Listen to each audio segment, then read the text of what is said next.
на времето за кога читавме весници, велевме читаме меѓу редови, да дојдеме до вистината, нели.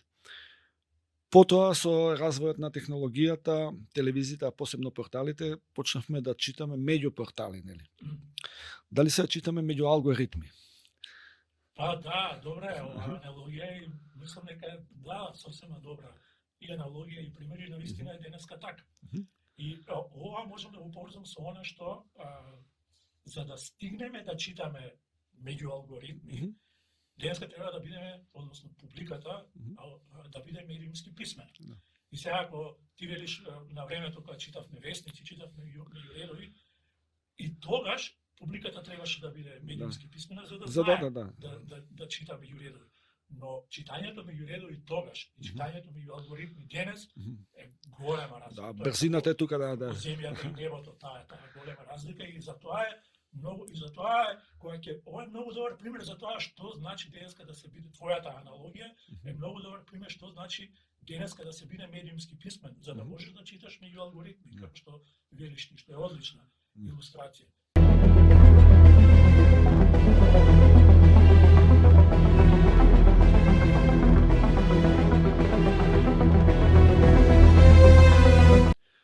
Здраво повторно, јас сум Стојан Синадинов и добродојдовте во новата епизода на подкастот Контекст на Вистиномер. И во ова издание задоволство ми е да го представам мојот гостин Зоран Бојаровски. Долгогодишен новинар, уредник во разни печатени електронски медиуми, потоа и, како да кажеме, учител, обучувач, тренер на млади новинари. Од кај да почнеме?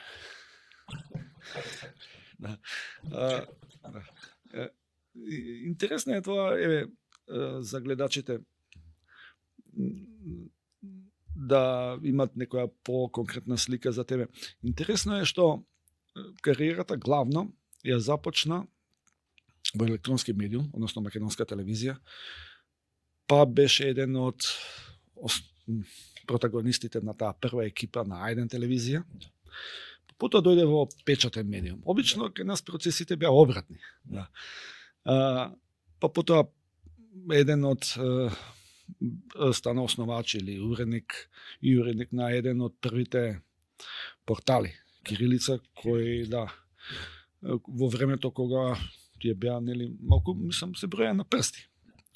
Повторно се врати во телевизија Алфа, па беше и советник за медиуми во владата од 2017 до 2022 и од 2022 до денес и основач и уредник на порталот Раци. Еден од основачите. Да. Учесниците во основањето на Раци. Тоа е многу, како да кажеме, богат курикулум ви таа за еден новинар. Но како ти тоа го доживуваше?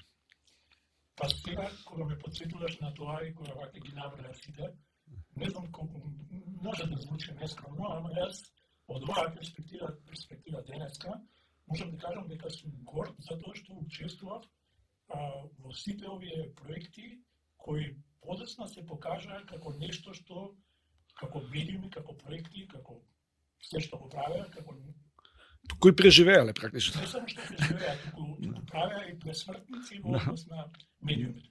Ако некој се прашува како тоа во македонската телевизија е можно, можам да кажам дека кога почнав тогаш во македонската телевизија, таму практично започнав заедно со една екипа како што беше Гордана Стошиć, Јадренка Костова, Јуша Николовски и така натаму, кои се собраа околу еден проект кој некако делуваше засебно од она што значеше програмската шема во македонската радио телевизија, ќе наречам фракција.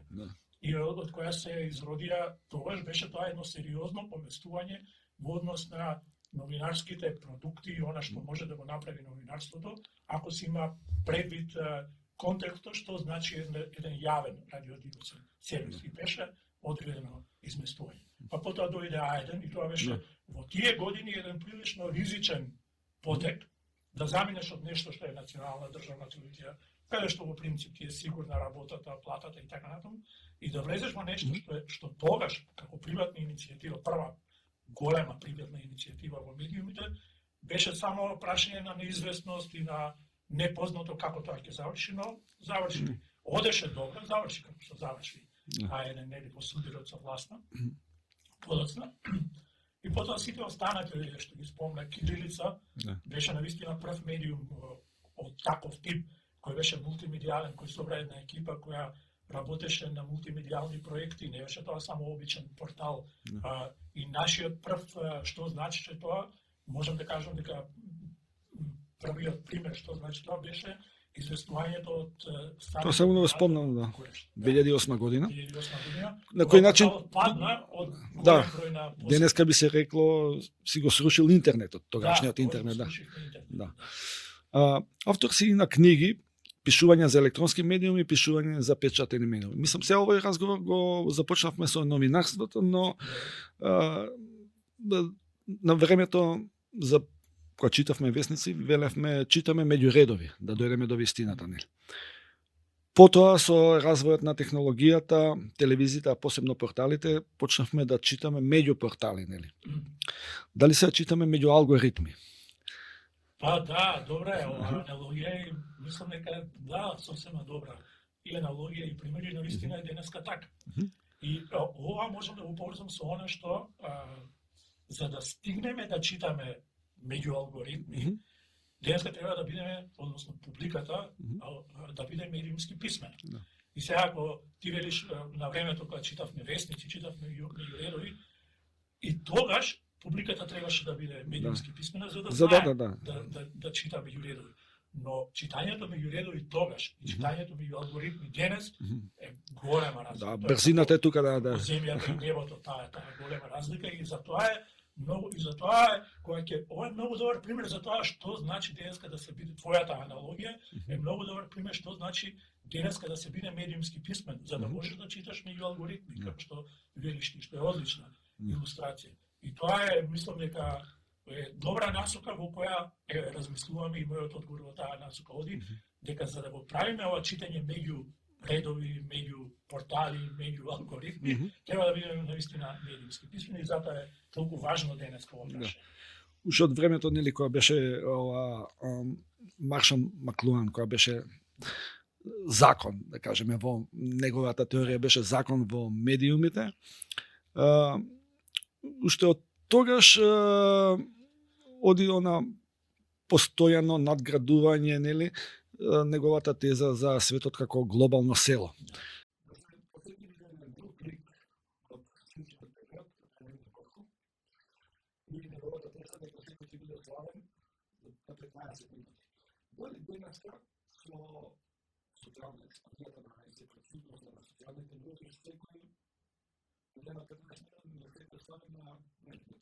Така. Апсолутно е. Да.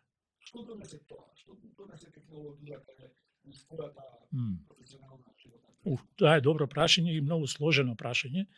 И ќе почнам со тоа што добро го почнати со Маршал Маклуан, кој рече нели светот ќе биде едно глобално село.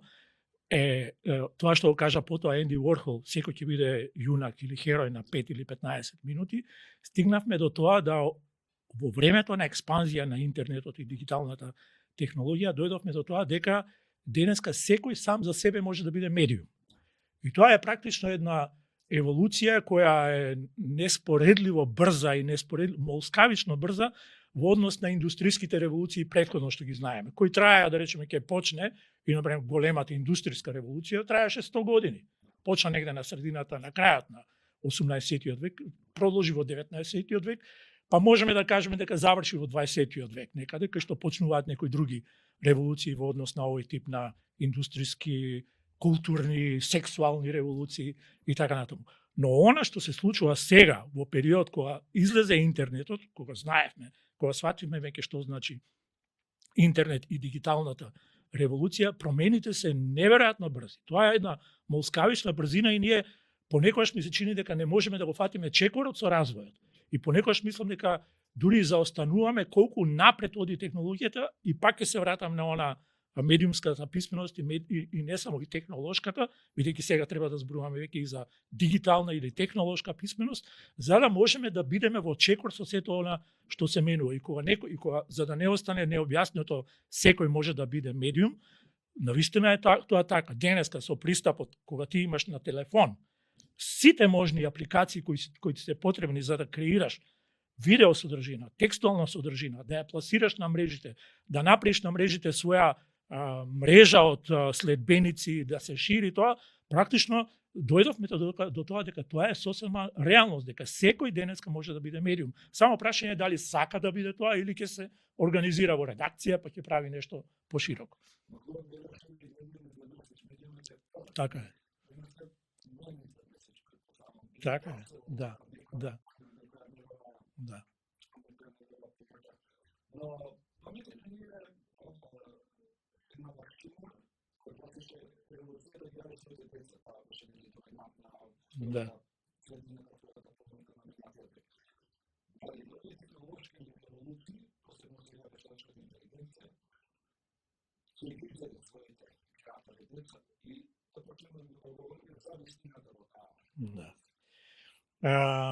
Не сакам да бидам катастрофичен и крајно песимистичен, но мислам дека да, може да се случи нешто такво, како што револуцијата, другите револуции, било кој, идеолошки, технолошки и така натаму, ги јадеа своите деца, така може да се случи и сега, тоа се повторува, тоа е една патерн, како се вика, една слика која се повторува и која апсолутно може да се аплицира и денес. И која е врзана со она што го кажав претходно. Ако ние не држиме чекор со развојот на технолошките, на дигиталните медиуми, ако не знаеме што се тие, ако не знаеме да ги контролираме и да управуваме со нив, апсолутно ќе ги изеде децата на технолошката револуција. И тоа дури можам да кажам, затоа реков не ќе да бидам катастрофичен, но мислам дека сведочиме дека оваа технолошка револуција во голема мерка ги прави децата или тие што сакаат да учествуваат или учествуваат во неа жртви на таа револуција од било кој аспект, од аспект на приватноста, од аспект на личности, од интегритет, од аспект на комуникацијата со другите кај што апсолутно се кршат сите правила и кај што огромен број на деца, пак ќе речам во наводници, се изложени на голем ризик да бидат изедени, пак ќе речам во наводници, од оваа револуција. И затоа пак некако сите овие одговори завршуваат со тоа дека мора да медиумски да се описменат, мора дигитално да се описменат, технолошки да се описменат, за да не им се случи тоа.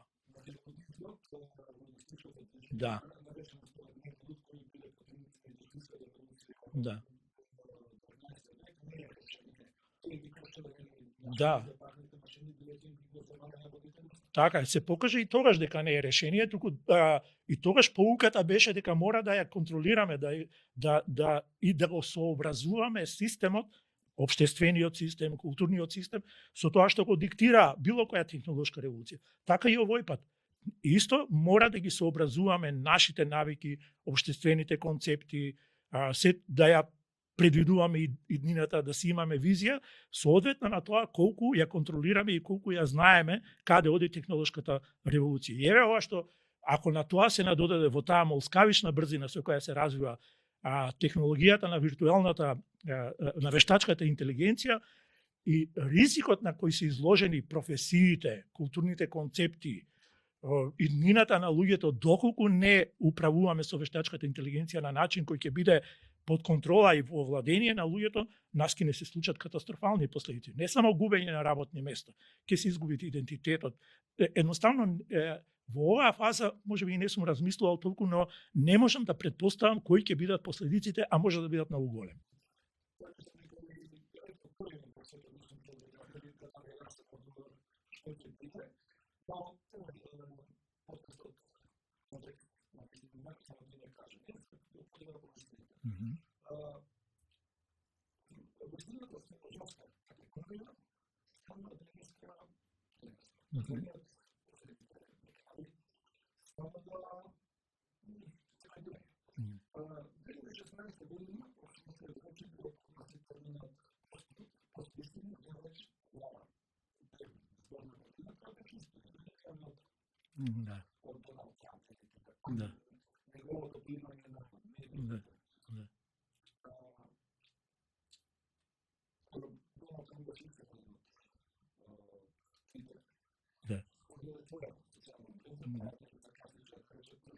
Да.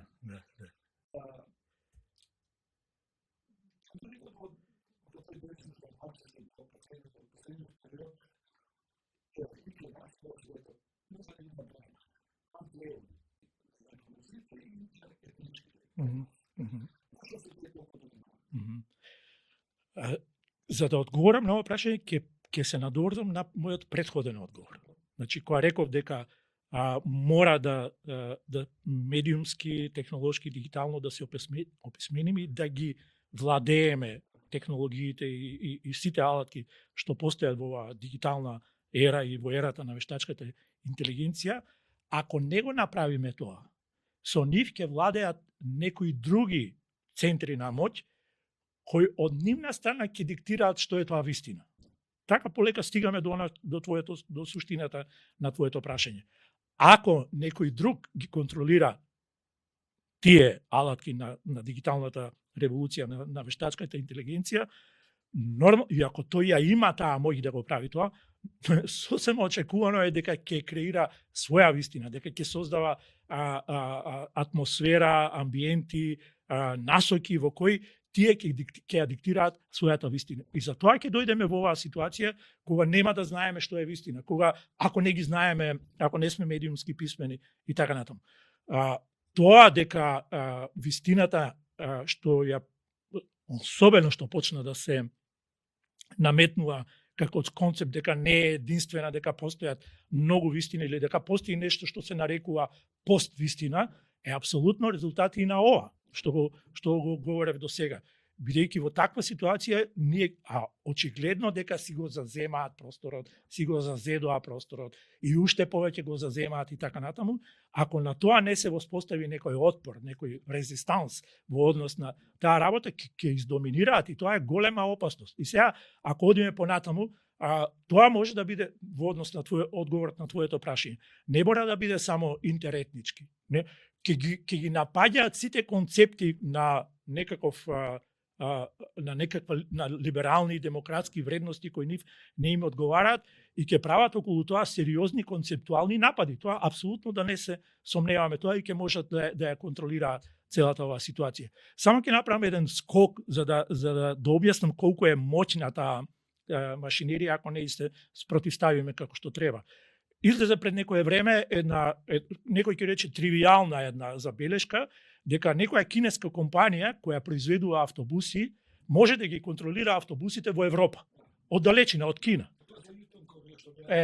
Да, тоа е таа фабрика во Кина. И сега вие, кога имате една таква ситуација, кога технолошки тоа е можно да го прави некој од Кина во Глазгов или во Норвешка или во Данска, да ги запира автобусите, што останува во однос на тоа да ги запре целокупните, да влијае на тоа како ќе функционира и дали ќе работи целокупната дигитална инфраструктура. Бидејќи да се потсетиме, зошто да не испадне пак ќе речам дека ова го кажам онака на памет.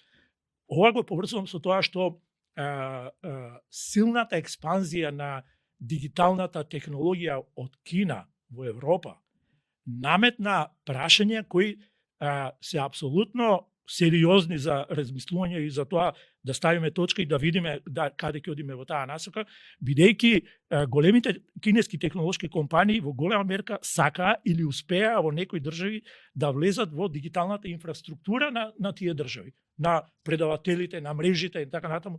И тоа апсолутно значи дека тие можат да во телекомуникации. Така. И тие апсолутно, ако можат тоа со автобусите да го прават, можат да направат во еден момент кога тоа ќе го посакат, кога тоа ќе проценат дека за тоа има потреба, да направат влез, да го нарушат таа инфраструктура, таа мрежа и тогаш последиците ќе бидат енормно големи.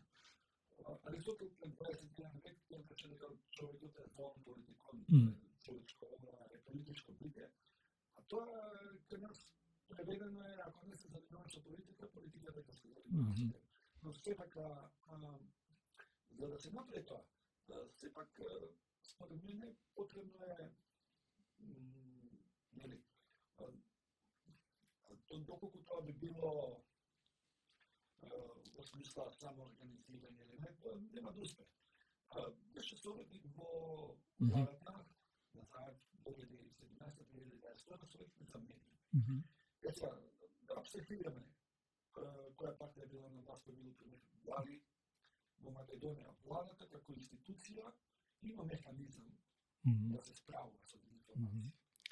Институциите во овој контекст за кој зборуваме до сега мора да бидат подготвени и јас ќе кажам дека мора да ја предводат да бидат први на линијата на отпорот против сите штети што може да настанат од овој тип на узурпација во технолошката инфраструктура, во медиумите, во сето она што значи некоја инфраструктура на едно општество од тој аспект. Така да мора да предводат, мора да бидат подготвени, мора да воспостават механизми да можат да ја остварат таа своја улога.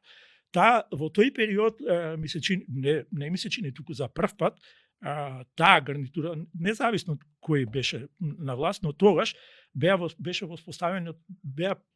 поставени темелите на нешто што се викаше план за борба против дезинформациите и која беше основа врз која потоа понатаму требаше да се развива целиот концепт во смисла секоја институција, во инфраструктурата, во однос на луѓето кои ќе бидат обучени или ставени на позиции кои ќе се бават со тие прашања, да може да се заокружи тој систем. Јас да признам немам информација, ама од она што бидејќи немам, тоа значи дека до мене не ни стигнало, а се сметам за прилично информиран човек, дека актуелната влада или го прифатила, или го одбила, или си прави некаков свој концепт во однос на тоа. Тогаш ние го направивме тоа затоа што имавме неколку сериозни упади во системот. И рековме дури упади во она што значи телефонскиот број на премиерот, профилот на социјалните мрежи негови и така натаму, и рековме ова треба да се реагира брзо и затоа го направивме тоа. Што ќе прават понатаму? Дали се свесни за тоа колку е ова битно прашање? Не знам. Би требало да бидат свесни, но не гледам, пак ќе речам со сета резерва дека можеби не стигнало нешто до мене како информација, но не, јас барем до сега не гледам дека нешто на тој се плани, но план се прави, но дека треба, апсолутно треба. Бидејќи само со еден таков холистички пристап, во кој во таа борба и во таа стратегија за заштита од последиците од лошите последици од технолошките револуции, единствено само така може да успее тоа. Во тој сектор државната треба да си има своја улога, граѓанскиот сектор треба да си има своја улога, технолошките компании треба да си имаат своја улога и сите заедно треба да бидат обединети околу вредности кои ќе ги заштитат граѓаните на крај од овие последици.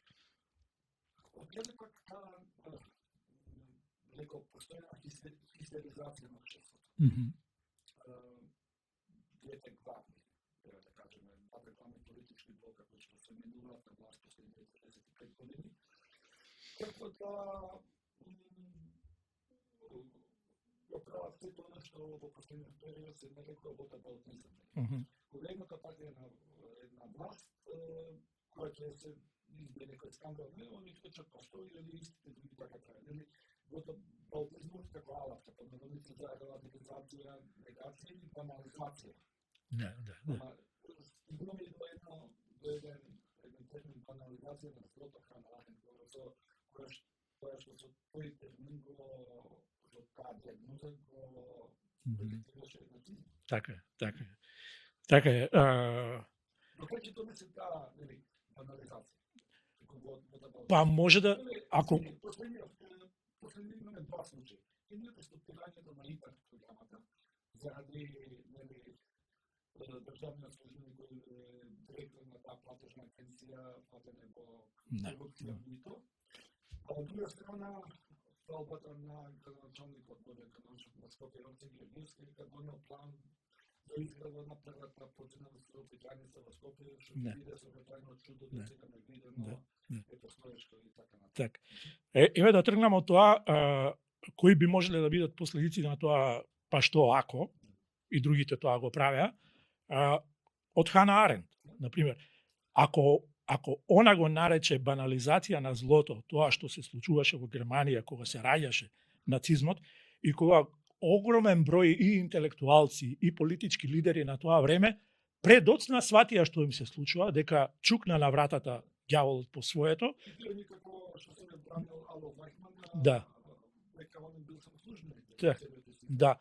И тој тип на банализација на злото, ја не ќе да имплицирам дека и да пресликам дека сега ја имаме таа ситуација, немаме фашизам, ама како концепт што значи тоа, тоа е тоа. Ако ние и сега ова го поврзувам со она што предмалку го кажа ти, кога спомна дека ако не се бавите со политика, политиката ќе се бави со вас. Тука е прашањето на еманципираниот политички граѓанин. Значи, граѓанинот може да избере дали ќе биде политизиран или не, или ќе се тргне настрана. Тоа е негово право и може да го направи тоа. Но ако се тргне настрана, треба да има јасен концепт дека во тој случај тој треба да создаде некоја своја заедница која ќе биде рамноправна во однос на она што значи една политичка заедница од овој тип за која зборуваме ние. Така. И тоа говори многу за тоа во која состојба е духот на граѓанинот денеска. И сега и да продолжам полетому, ако немаме активни политички писмени, еманципирани граѓани кои ќе препознаваат процеси, кои ќе препознаваат меѓу алгоритми и меѓу редови сето она што ни се случува, може да ни се случи таа банализација на злото да се пресликува од циклуси во циклуси, од избори во избори. И ова што ги спомна двата примера на локално ниво, тука кај нас што се случуваат и така натаму, не е така тоа едноставно. Да, тие звучат као ситни, знаеш, ИПАРТ програмата, 130-150 милиони, и тие го правели и овие го прават, така си ги префрлаат обвинувањата, но не е тоа така наивно. Тоа во концептот е погрешно, во пристапот е погрешно. Со тој скандал со ИПАРТ програмите, кога ќе биде обелоден скандалот, да се прави стратегија за намалување на штетата, што е легитимно. Окей. Од друга страна, веднаш вие во претходната влада имавте таков интерес. Зашто, например, поминала година и пол, не биле чекнати сите тие, ако имало криминал, туку се чекали кога ќе дојде нешто, па се одговори со тоа и повторно нема да има колку што се сведоци, која не е ефективна за завршените во сето тоа. И тоа е одлично прашање, бидејќи и сосема логично е, ако веќе сте ги имале тие информации, логично би било да ги процесуирате низ она што значи некаков правосуден кривична постапка и да ги истерате до крај, а не ако ги чувате, да ги чувате, кога нас ќе ни се случи нешто вакво, ние да имаме контрааргументи. Тоа не се контрааргументи. И да ви кажам, кога зборуваме за медиумска писменост, политичка писменост, мислам дека ако го оценуваме степенот на таа писменост кај граѓаните, мислам дека граѓаните се се повеќе и повеќе свесни дека се сведочат нешто што значи манипулација, спинување и дека тоа нема така да помине. И дека на другата страна исто така има контрааргументи и во тој судир на такви концепти, граѓаните ќе почнат или веќе препознаваат нешто што значи манипулација, нешто што значи искривување на вистината, нешто што значи ова што го кажуваш ти, непостапување во однос на некакви ситуации кои апсолутно требало да бидат постапени. Но она што кој би бил одговорот на тоа, да речеме, можеби ќе звучи наивно. Јас секогаш се прашувам кога ќе сведочиме некаква ваква ситуација, како ова што е со ИПАРТ или ова што е со тунелот подводно и тој фамозен булевар кој се надевам дека конечно ќе биде направен и кој во голема мерка ќе го олесни живењето во Скопје, не можам да сватам зошто не се повикуваат на континуитет. Што ќе ги чини, да речеме во овој случај, еве новиот градоначелник да речеше кога излезе вчера да каже од денеска го продолжуваме проектот кој го започна Коце Трајановски, Петре Шилегов го донесе во известна фаза на изведбен готов проект. Не знаеме зошто Данела него спроведе тоа, но еве јас ја распишувам јавната набавка и почнувам. Зошто тоа не? Што на кого тоа му пречи? Зошто да не се повика на континуитет? Дури мислам дека ако направеше така, граѓаните ќе препознаe еден политички интегритет, еден човек кој кажува нешто и кој не се срами од тоа да прифати веќе започнат проект и да го реализира, а не да се нафрла потоа врз другите, ама вие не сте го направиле, сте имале само идеја или како и да се развива тоа спинување. Така е, одлично, да, одлична приметба.